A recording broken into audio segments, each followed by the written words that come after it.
Kedua belas, kedatangan macan. Suatu hari di bulan Syawal, Kiai Kholil tiba-tiba memanggil santrinya. "Anak-anakku, sejak hari ini kalian harus memperketat penjagaan pondok pesantren. Pintu gerbang harus senantiasa dijaga, sebentar lagi akan ada macan masuk ke pondok kita ini," kata Syekh Kholil agak serius. Mendengar tutur guru yang sangat dihormati itu, segera para santri mempersiapkan diri.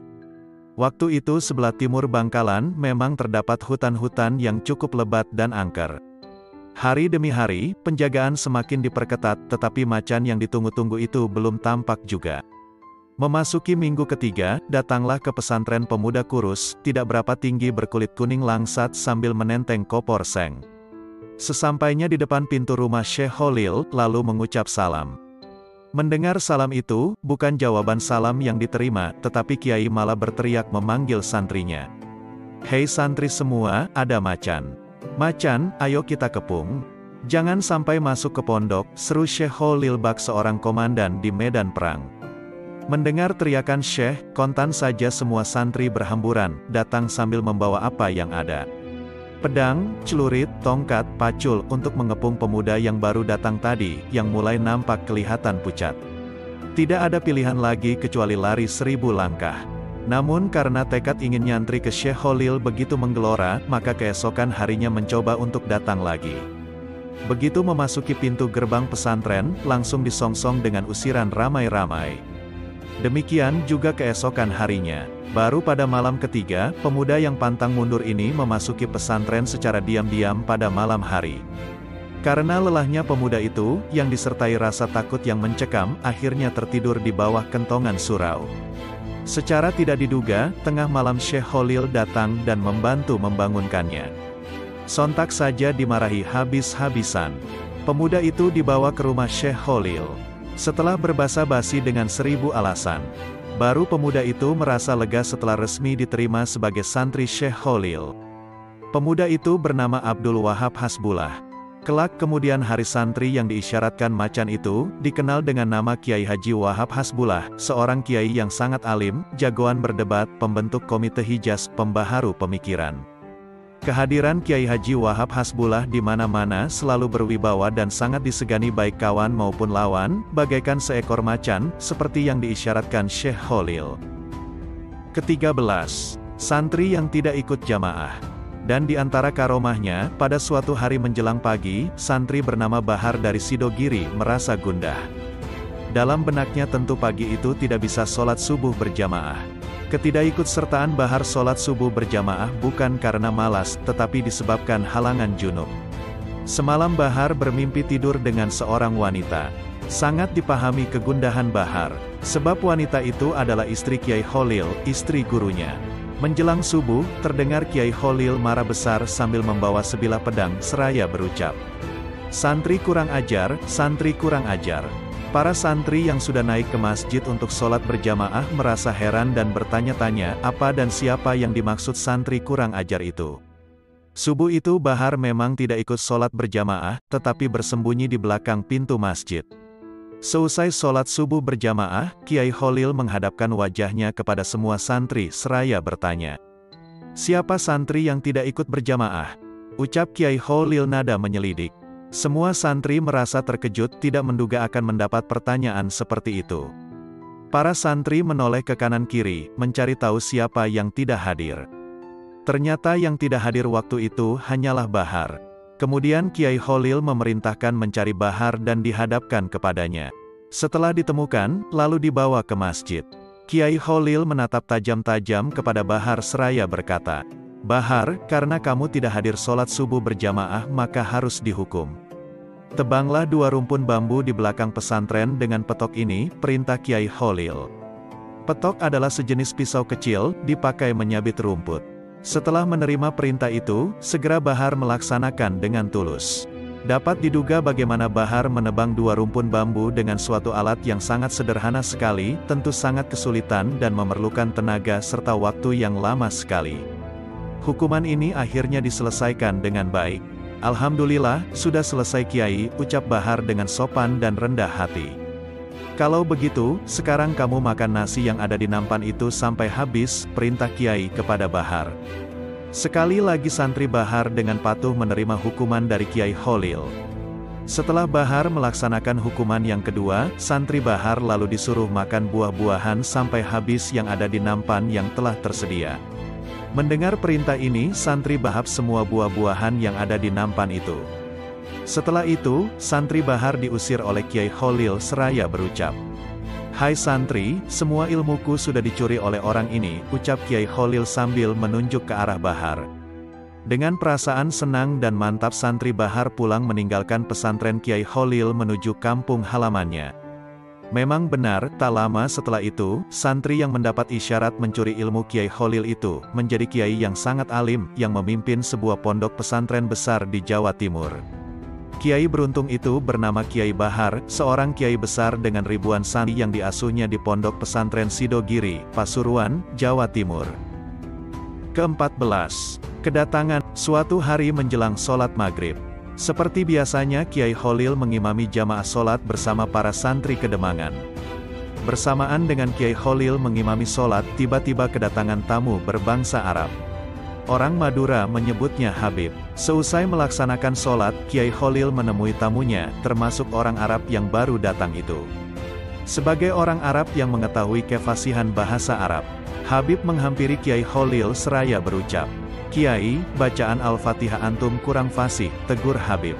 Setelah berbasa-basi beberapa saat, Habib dipersilahkan mengambil wudhu untuk melaksanakan sholat maghrib.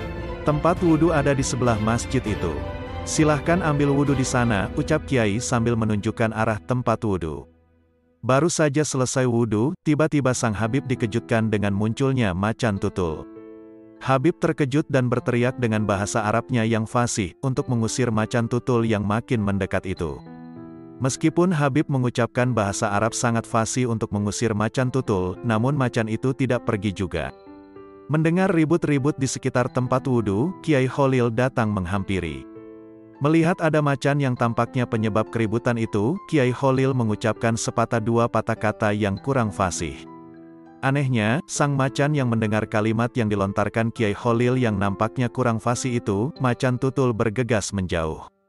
Dengan kejadian ini, Habib paham bahwa, sebetulnya Kiai Kholil bermaksud memberi pelajaran kepada dirinya, bahwa suatu ungkapan bukan terletak antara fasih dan tidak fasih, melainkan sejauh mana penghayatan makna dalam ungkapan itu. Ke-15. Berselisih. Suatu ketika Habib Jindan bin Salim berselisih pendapat dengan seorang ulama. Manakah pendapat yang paling sahih dalam ayat Maliki Yaumidin? Malikinya dibaca dengan memakai alif setelah mim, ataukah Maliki tanpa alif? Setelah berdebat tidak ada titik temu. Akhirnya sepakat untuk sama-sama datang ke Kiai Keramat Kiai Kholil Bangkalan. Ketika itu Kiai yang jadi maha guru para Kiai Pulau Jawa itu sedang duduk di dalam Habib Jindan sudah dekat ke musola, sontak saja Kiai Kholil berteriak, "Maliki Yaumidin ya Habib, Maliki Yaumidin Habib," teriak Kiai Kholil Bangkalan menyambut kedatangan Habib Jindan. Tentu saja dengan ucapan selamat datang yang aneh itu, sang Habib tak perlu bersusah payah menceritakan soal sengketa Maliki Yaumidin, ataukah Maliki Yaumidin itu. Demikian cerita Habib Lutfi bin Yahya ketika menjelaskan perbedaan pendapat ulama dalam bacaan ayat itu pada tafsir Tabari. Ke-16. Didatangi tamu. Di Bangkalan Madura, hidup sepasang suami istri yang cukup bahagia. Pada suatu hari, sang suami berkata kepada istrinya, "Bu, saya ingin sekali sowan berkunjung ke Kiai Kholil," katanya pada suatu pagi. "Itu bagus sekali Pak, tetapi apa yang akan kita bawa sebagai oleh-oleh kepada Kiai Kholil?" "Kita tidak mempunyai apa-apa kecuali sebuah bentul," jawab istrinya. "Tidak apa-apa, bentul itu saja yang kita bawa. Asalkan kita ikhlas, insya Allah akan diterima," tegas sang suami meyakinkan istrinya. Maka berangkatlah suami istri tersebut ke Kiai Kholil. Dengan berbekal tawakal dan sebuah bentul, mereka yakin akan diterima Kiai Kholil dengan baik. Bentul adalah makanan sangat sederhana sejenis talas. Sesampainya di kediaman Kiai Kholil, kedatangannya sudah ditunggu. Mereka disambut dengan hangat. "Kiai, saya tidak membawa apa-apa, hanya sebuah bentul ini yang bisa kami haturkan untuk Kiai," ucap sang suami rada malu-malu. "Wah kebetulan, saya memang ingin makan bentul," jawab Kiai Kholil menghibur. Kemudian Kiai Kholil memanggil beberapa santri dan menyuruhnya untuk merebus bentul yang baru diterimanya itu. Tak lama setelah itu, santri datang membawa bentul yang sudah direbus itu.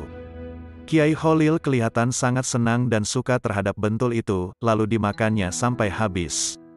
Suami istri yang sowan ke Kiai Kholil itu merasa senang, sebab apa yang dikhawatirkan selama ini menjadi kegembiraan. Beberapa hari kemudian, suami istri itu ingin sowan kembali ke Kiai Kholil. Masih segar diingatan suami istri itu akan kesukaan Kiai Kholil. Kali ini, tidak seperti terdahulu. Mereka membawa oleh-oleh bentul sebanyak-banyaknya dengan harapan Kiai Kholil sangat senang menerimanya. Maka berangkatlah suami istri tersebut ke ulama karismatik itu. Tidak seperti dahulu, dugaan mereka meleset. Mereka disambut dingin. Begitu juga dengan oleh-oleh yang banyak itu. Kiai Kholil tidak menerima oleh-olehnya dan disuruh bawa pulang kembali. Pada saat mereka pulang disadarinya apa yang telah mereka lakukan selama ini. Ternyata, oleh-oleh bentul yang pertama diniatkan semata-mata karena keikhlasan dan tawakal kepada Allah, sedangkan sowan yang kedua tidak dilandasi ikhlas, tetapi rasa pamrih. Mereka meyakini atas kekuatannya sendiri dan merasa dirinya mampu membawa oleh-oleh kepada Kiai. Dan itu sangat tidak disukai Kiai Kholil. Ke-17. Hanya disuruh perbanyak baca istighfar. Suatu hari Kiai Kholil kedatangan 3 tamu yang menghadap secara bersamaan. Sang Kiai bertanya kepada tamu yang pertama, "Sampeyan ada keperluan apa?" "Saya pedagang Kiai, tetapi hasil tidak didapat, malah rugi terus-menerus," ucap tamu pertama. Beberapa saat Kiai Kholil menjawab, "Jika kamu ingin berhasil dalam berdagang, perbanyak baca istighfar," pesan Kiai mantap. Kemudian Kiai bertanya kepada tamu kedua, "Sampeyan ada keperluan apa?" "Saya sudah berkeluarga selama 18 tahun, tapi sampai saat ini masih belum diberi keturunan," kata tamu kedua. Setelah memandang kepada tamunya itu, Kiai Kholil menjawab, "Jika kamu ingin punya keturunan, perbanyak baca istighfar," tandas Kiai. Kini, tiba giliran pada tamu yang ketiga. Kiai juga bertanya, "Sampeyan ada keperluan apa?" "Saya usaha tani Kiai. Namun, makin hari hutang saya makin banyak, sehingga tak mampu membayarnya," ucap tamu yang ketiga, dengan raut muka serius. "Jika kamu ingin berhasil dan mampu melunasi hutangmu, perbanyak baca istighfar," pesan Kiai kepada tamu yang terakhir. Berapa murid Kiai Kholil yang melihat peristiwa itu merasa heran. Masalah yang berbeda, tapi dengan jawaban yang sama, resep yang sama, yaitu menyuruh memperbanyak membaca istighfar. Kiai Kholil mengetahui keheranan para santri. Setelah tamunya pulang, maka dipanggillah para santri yang penuh tanda tanya itu. Lalu Kiai Kholil membacakan Al-Quran Surat Nuh ayat 10-12. Mendengar jawaban Kiai ini, para santri mengerti bahwa jawaban itu memang merupakan janji Allah bagi siapa yang memperbanyak baca istighfar. Memang benar, tak lama setelah kejadian itu, ketiga tamunya semuanya berhasil apa yang dihajatkan. Demikian ke-17 kisah karomah Kiai Kholil Bangkalan dibacakan. Semoga ibrah dan hikmah mengalir. Semoga karunia Allah Subhanahu wa Ta'ala senantiasa menghiasi setiap hembusan nafas kita. Saya akhiri, wassalamualaikum warahmatullahi wabarakatuh.